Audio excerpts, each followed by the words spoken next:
De volta para mais um O Perito Podcast, agora com o segundo programa da série Paisagismo nos Condomínios. Sou Ansel Lankman, responsável técnico pela Lank Engenharia, um escritório especializado em perícias em condomínios.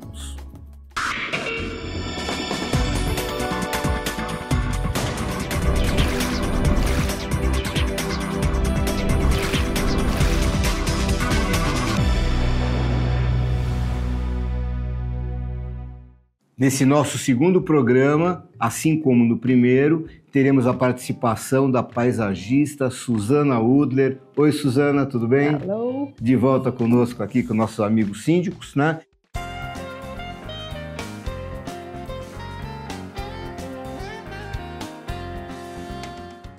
Se você gostar do programa, se não gostar também, pode dar o joinha do mesmo jeito, se inscreve no canal se você ainda não fez, e clica no sininho para receber notificações dos nossos programas e assim por diante.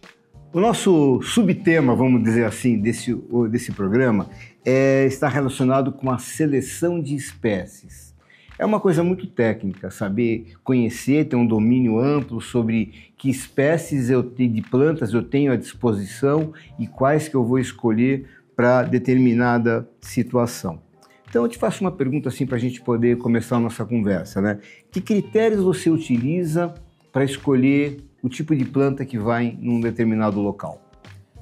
Bom, é importante, em primeiro lugar, eu tenho que saber se o local que me foi dado para fazer o projeto de paisagismo, se ele é um local com sol, sem sol, onde tem sombra, onde não tem. Se o local, dependendo da cidade, enfim, onde for, é úmido ou é seco, porque tudo isso vai determinar a escolha das espécies que eu vou usar. Além disso, se trata de um condomínio, eu tenho o andar térreo para trabalhar em geral, que eu também posso ter a cobertura, posso ter outros lugares, né? Mas, em geral, é sobre uma laje com subsolo. E eu tenho que me preocupar, apesar de que realmente é importante fazer toda a drenagem, a impermeabilização correta e tudo mais, eu não vou colocar plantas com raízes agressivas. Eu tenho que colocar plantas que se deem bem naquele espaço de terra que eu tenho, que em geral é 40 centímetros, às vezes eu posso fazer até umas dunas para ter mais terra, mas eu tenho que me adaptar a isso e não trazer plantas muito vigorosas, com raízes vigorosas, que vão acabar infiltrando e trazendo problemas para o meu condomínio. Isso aí é muito importante. Quando você fala em sombra, você pensa... A gente tem dois tipos de sombra. Isso é uma teoria. A sombra que vai ajudar ou atrapalhar a vida daquela planta, tem plantas de sombra e plantas de sol, né? E tem a sombra que a planta vai produzir para as pessoas, e aí implica em plantas de volume maior. Então não é o caso. Agora, a questão principal que a gente está falando é a escolha da planta em função de como bate o sol, como ele não bate, se eu tenho muitas horas de insolação. Você sabe, uma curiosidade, eu trabalho muito com estádios de futebol, faço laudos, inclusive gramados em função esportiva, né? E as arenas, desde a Copa do Mundo, aqui no Brasil, as arenas brasileiras, elas têm uma característica que é o seguinte: as arquibancadas são muito próximas do gramado, isso para trazer mais calor, mais emoção, e elas são cobertas para que o público não tome chuva. Conclusão, a área de sombra sobre o gramado é muito grande. Agora, isso cria um problema, porque o gramado precisa da fotossíntese, precisa do sol, né? Então, tem muitos gramados que têm um sistema de iluminação artificial. Isso. São pórticos, né? É um negócio muito interessante, cheio de lâmpada, custa uma fortuna, porque é uma conta de luz alta mesmo, né? Existem lâmpadas não só para gramados, mas lâmpadas mais caseiras, quer dizer, menores, que podem proporcionar tanto a luz infravermelha como a ultravioleta, que são os raios que são necessários para que a planta possa fazer a fotossíntese, que é o que o sol dá para a planta. Então, hoje em dia existem algumas lâmpadas que você pode usar para ajudar uma lâmpada em local interno, uma planta em local interno, que ela possa vicejar. Isso vai me resolver um problema, porque nenhum dos bonsais que eu tive dentro do meu apartamento foram para frente. Eu sempre aconselho que planta de sol vá para o sol e planta de sombra esteja na sombra, porque você se esforça, você coloca a lâmpada, mas aí tem às vezes um pequeno erro, o ângulo, o não sei o quê, e você sofre porque você não está conseguindo dar conta daquilo que você quer fazer, né? Me fala uma coisa, sobre a escolha de plantas, existe algum critério de uma planta A que se dá com a planta B, mas não se dá com a planta C, uma harmonia entre elas? Sim. Nesse sentido, eu digo que o paisagismo me deixou uma pessoa um pouco mais humilde, porque não tem coisa mais artificial do que um jardim. Né? A gente quer a natureza. Não é uma mata nativa. Mas não é uma mata nativa. E você determina com o teu desenho o que vai aqui, o que vai ali. E aí, de repente, você tem que se render ao fato de que essa planta não foi para frente, ali do lado. Aí, olha, ela nasceu ali e aqui ela foi. E a gente vai aprendendo com isso, porque as plantas, elas não vão te deixar fazer o que você quiser com elas. Então, você realmente tem que respeitar e, com o tempo, você começa a aprender. A planta tem vontade própria?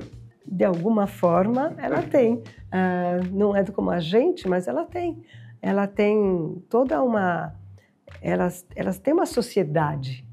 E essa sociedade se ajuda, né? A gente já sabe, hoje em dia, que as plantas na mata nativa, elas por baixo do solo, as raízes delas, elas cultivam algumas bactérias que tomam conta das raízes e elas transferem nutrientes de uma para outra, podendo ajudar na mata que elas possam vingar ali, né? Então isso é muito interessante. Bastante, são conceitos que eu nunca tinha ouvido falar, né? Uma outra coisa, a gente falou a palavra mata nativa, né? Você faz uso de plantas nativas, plantas assim, que já são brasileiras, sei lá? Eu prefiro, sabe, eu sou brasileira, eu moro aqui, e eu acho que nós temos uma flora exuberante, maravilhosa, e que deve ser usada, não só do ponto de vista estético, que também é maravilhoso, né? Nós temos plantas incríveis, mas também porque isso beneficia todo o nosso meio ambiente. A gente tem mais polinizadores que vêm porque eles estão em sintonia com as nossas plantas nativas. A gente tem toda a troca, o ar, os passarinhos que vêm também gostam das plantas nativas, são os nossos pássaros. Que também são nativos. Que também são os nossos pássaros, né? Então, isso é muito importante. Agora, dizer que eu simplesmente me recuso a usar uma planta exótica não é verdade, né? Muitas vezes eu estou fazendo um jardim tropical, mas eu tenho inúmeras plantas tropicais que são exóticas e eu uso também, porque elas vão se dar bem ali. Agora, tem algumas que a gente não deveria usar de fato, né? Uma planta que está sendo castigada agora é o Pinus iliotis, o pinheiro que foi, né, que tem plantações e plantações para reflorestamento, para usar madeira, só que o Pinus para tudo, né? Nesse sentido é usado para muita coisa. E aí o Pinus iliotis ele está causando um problema na nossa Mata Atlântica, no restinho de 3% de Mata Atlântica que nos restou, ele está causando um grande problema porque ele se adaptou tão bem aqui no Brasil que ele está dando, até na praia tem pinos. Ele vai bem e ele não tem nenhum predador, nenhum, entende? Então, ele prejudica a nossa avifauna. Onde caem aquelas agulhas, a acidez do solo se modifica, não nasce nada, tanto é que você vai nas florestas da Europa, você entra naquelas florestas de pinos e não tem nada, é aquele silêncio, não tem planta, só tem aquelas coisas... É um bosque. Né? É um bosque europeu e aqui também, quando ele nasce no meio da mata, ele vem com o vento, né, a sua semente, ela nasce e imediatamente se cria um espaço em volta sem nada.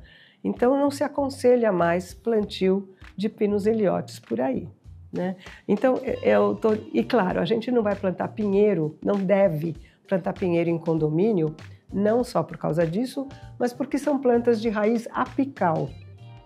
Ele se nutre de uma raiz forte que vai para baixo. E embaixo nós temos o quê? A garagem. Então, ele vai começar a trabalhar na sua manta de proteção, de impermeabilização, no concreto, e ele vai acabar causando danos. Então, são plantas que não se planta, né? Assim como várias outras.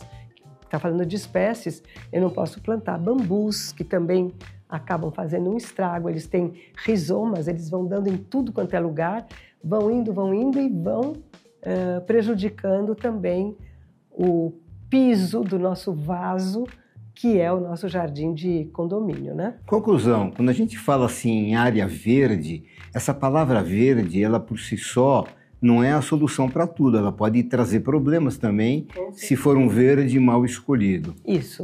Então, realmente, não é à toa que se chama uma pessoa que entende do assunto. Quer dizer, o paisagista está fazendo o projeto todo e ele vai tentar colocar o que deve ali, né? Ele não vai procurar, a não ser que ele não tenha o conhecimento para isso, mas ele precisa colocar as plantas correspondentes ao espaço que você tem, à iluminação que você tem, à umidade que você tem, à condição de solo, de piso e de uso, né? Tudo isso é muito importante. Suzana, você tem plantas que atacam outras plantas, que prejudicam, alguma coisa assim, que atrapalha o... A gente conhece muito bem os parasitas, né? Parasita. Se você anda na rua, eu sinto pena, porque a prefeitura que deveria cuidar não tem capacidade para cuidar, não tem, acho que, gente suficiente ou gente com conhecimento. E aí você vê aquelas, o que a gente fala de erva de passarinho, né? O passarinho vem, aí ele faz o cocôzinho ali na árvore, bota aquela sementinha e aquela semente começa a brotar, começa a soltar uma raiz e ela vai tomando conta, ela entra dentro do galho e se alimenta da seiva da árvore e com o tempo ela vai tomando conta até que ela mata o seu hospedeiro, né?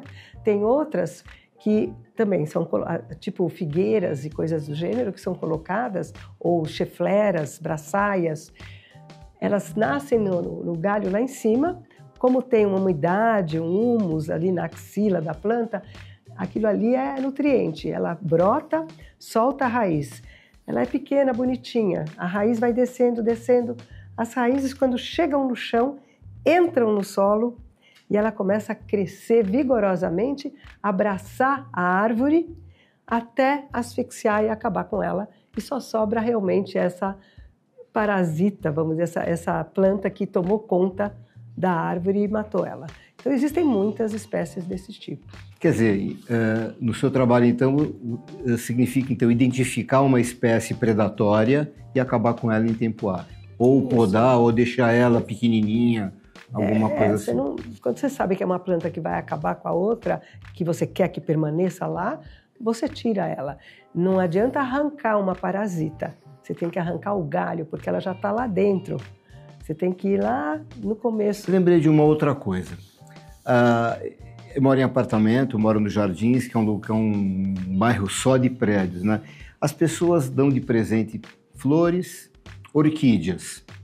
Bom, a orquídea, na hora que a flor deixou de existir, sobrou a planta, joga fora. O zelador, o que ele faz? Ele pega aquela planta e pendura numa árvore que tem em frente ao prédio, por exemplo, e deixa lá. E essa orquídea fica andando, ele vai lá, cuida, joga uma aguinha, etc. Tal. Isso é um ato predatório, ruim, é bom? Não. As orquídeas, elas são plantas epífitas. Isso quer dizer, elas se alimentam e se nutrem do ar, da umidade do ar. Elas não vão se alimentar da árvore, elas só se fixam na árvore, né? Se o zelador que colocou aquela planta lá, aquela orquídea lá, ele não usar uma ráfia, uma coisa não biodegradável, usar um sisal, quando a planta se fixou, aquele sisal já se decompôs e ela fica lá. Aí é uma questão de saber o que o condomínio quer. Esteticamente falando, eu acho que é lindo a gente ter orquídeas por toda parte. A única pessoa que se preocupa com isso é o zelador que plantou, ninguém mais vê. Ou então o Ansel que passou por lá e falou, é mais uma orquídea aqui nessa árvore. Será? Será que as pessoas não veem? Porque existe uma coisa, eu vou aproveitar e falar de duas coisas, né? Existe uma coisa que é a percepção subliminar que a planta traz para a gente. Você entrar num lugar bonito, um lugar que tem cor, que tem vida, trabalha em você. Então, é bom. Você nem percebe, você não está olhando como você acabou de falar, ninguém percebe. Mas a pessoa passa por uma beleza e aquilo reverbera. Ao mesmo tempo, quando você entra numa sala cinza, tudo preto, tudo feio, tudo rasgado, te incomoda profundamente. Aí eu vou passar para as plantas. Quando você coloca uma planta, por exemplo, na entrada de um prédio que tem uma marquise, bem na entrada, você coloca uma planta que é num vaso grande e alto. Essa planta cresce e bate na marquise, no teto da marquise. Ninguém percebe. Daqui a pouco está todo mundo andando assim, mais ou menos, sabe? Porque incomodou de tal forma, dia a dia, que você começa a se retrair, porque aquilo é subliminar. Você não pode deixar a planta bater no teto ou ficar apertada contra a parede, que aí você também se incomoda. Por que a gente quer tanto ter planta? Por que se traz vasos para dentro de apartamento? Porque faz bem. Porque você não percebe o quanto faz bem. Então, existe essa interação entre humanos e vegetais que a gente nem se dá conta. É importante. Você tá me abrindo meu horizonte plantifício, assim, muito legal. Olha, uma vez eu escrevi num artigo para uma revista como seria importante encher as cadeias de vasos com plantas bonitas, porque as pessoas estão amarguradas ali dentro. Ali é um lugar muito pesado e as plantas podem trazer esse benefício de flexibilizar a alma. Eu vou te apresentar para uma outra senhora que veio aqui no meu programa falar sobre um trabalho que ela tem em ONGs ligadas ao sistema prisional, em que ela procura também mudar a mentalidade dos detentos para que eles não saiam de lá como criminosos, mas como uma pessoa de cabeça diferente. E é mais ou menos o que você está falando, incutir nas pessoas uma cabeça diferente para tratar do assunto jardim. Acho que vocês vão se dar bem. Eu concordo, gostaria de conhecer. Mesmo. Tá bom. Ela chama-se Ivete, é uma pessoa muito agradável, eu vou te apresentar depois. Bom, eu acho que a gente falou bastante sobre espécies, né? E eu vou ler uma pergunta que eu recebi que tem muito a ver com as perícias judiciais que eu falo, né? O nome dela é Marina Costa de Santos. Ela fala assim: Caro Ansel, sei da sua ótima atuação em perícias judiciais e tenho uma questão. Contratamos um projeto de paisagismo e, após pouco tempo, as plantas escolhidas trouxeram muitos problemas. Infiltrações, tubulações quebradas, etc. Foi o que nós falamos. Nosso advogado acha que podemos processar o paisagista pela má escolha das plantas, mas eu não concordo. Qual a sua opinião? Qual a sua opinião, antes de eu dar a minha? Bom, é complexo isso aí, porque é o seguinte, você contrata um paisagista, você não olha, não vai tentar saber quem é o paisagista, da onde ele vem, qual é a formação dele. Nós temos hoje uma Associação Nacional do Paisagismo. Você é diretora, né? Eu sou diretora de meio ambiente. Mas, enfim, é um lugar onde para você... Primeiro, você entrar, Você tem que apresentar teus projetos, você tem que mostrar o teu conhecimento minimamente para que você possa trabalhar e possa ser considerado um paisagista. Porque nós temos um problema seríssimo aqui no Brasil, que a profissão de paisagista ela não está regulamentada. Não é como um arquiteto, não é como um engenheiro, né? Então não tem essa regulamentação. Então qualquer pessoa pode dizer eu sou paisagista e aí ela vende o seu trabalho. Você não vai conseguir nem mesmo processar essa pessoa. Você contratou uma pessoa para botar planta ali e ela te cobrou e você pagou. Quem falou que ela era habilitada para fazer Exatamente. aquilo se nem a profissão existe? Então, o que você tem que tentar é se precaver e procurar saber de onde ela vem e se ela pertence a alguma associação que reconheça o trabalho dela, né? E isso é importante. É a única forma da pessoa se precaver. Depois, processar porque ela escolheu as plantas erradas é difícil.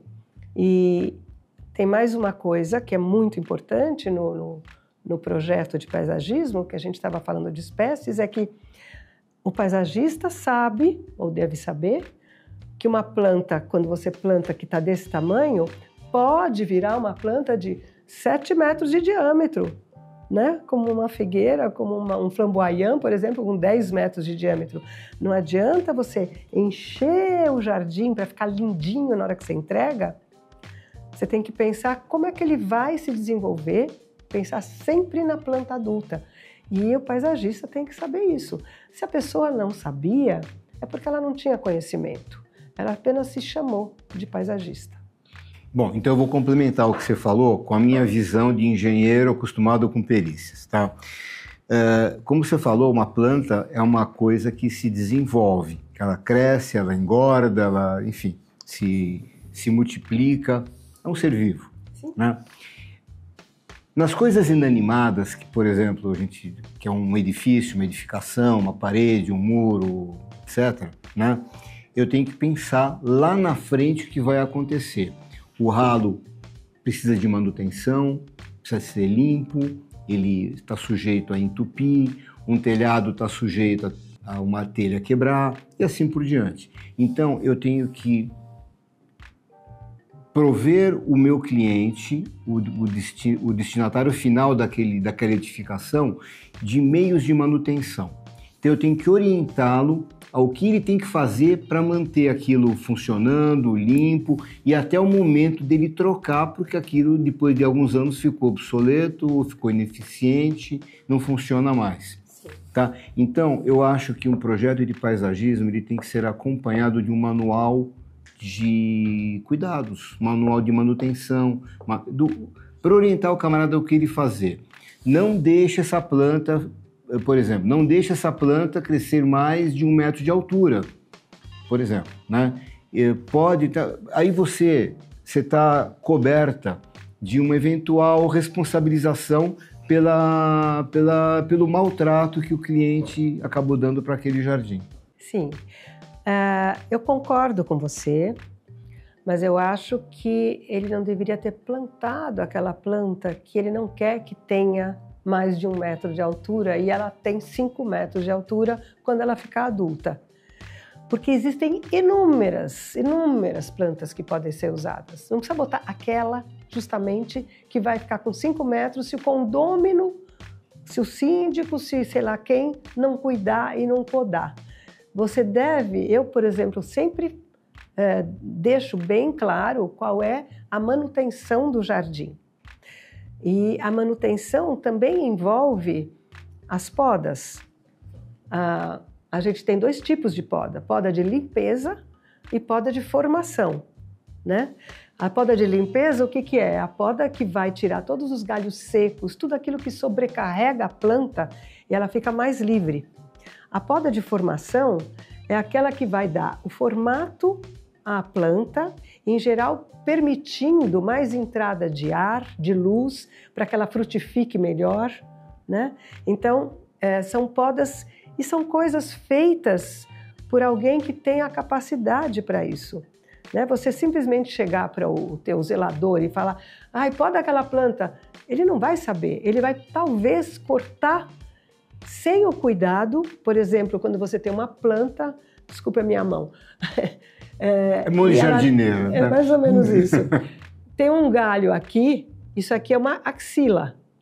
Quando você vai podar, você tem que podar nesta direção para que a água escorra para fora e não para dentro, porque aí você pode dar permitir a formação de fungos ali e a planta adoece. Ou você não protege também o teu corte e aí você também permite a entrada de fungos. Então, são coisas que não deveriam ser feitas simplesmente ao bel prazer. Ah, não estou gostando do tamanho daquele, corta. Ah, morreu, não sei por quê.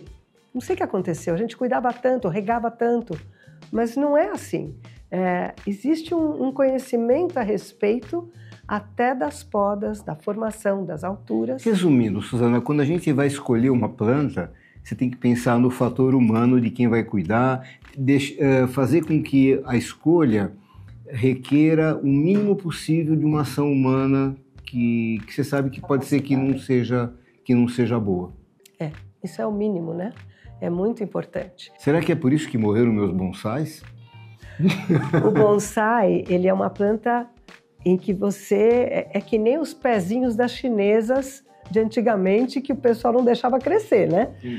Então, você deixa aquela árvore que seria uma árvore imensa, ela vai ser uma árvorezinha pequenininha. Para que isso aconteça e ela se torne uma árvore, com cara de árvore, você está fazendo podas nele e também nas raízes deles. Você tem que, com cuidado, cortar as raízes para que ele tenha novamente, naquele pedacinho de prato, de tigela, do que for, o suficiente. E você tem que colocar nutrientes ali para ele, para isso, né?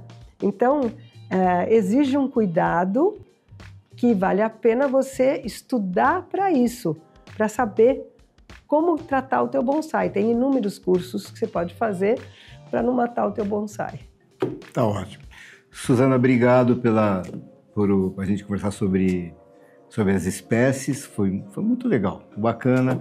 E você, amigo síndico, nós vamos conversar mais com a Suzana no próximo programa também, não percam, tá? Nesse aqui, dá um joinha se você gostou. Se você ainda não se inscreveu no canal, ainda está em tempo, clica aqui no sininho para receber nossas notificações, tá? E até o próximo.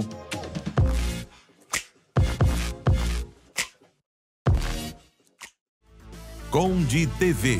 Informação de qualidade e credibilidade é aqui.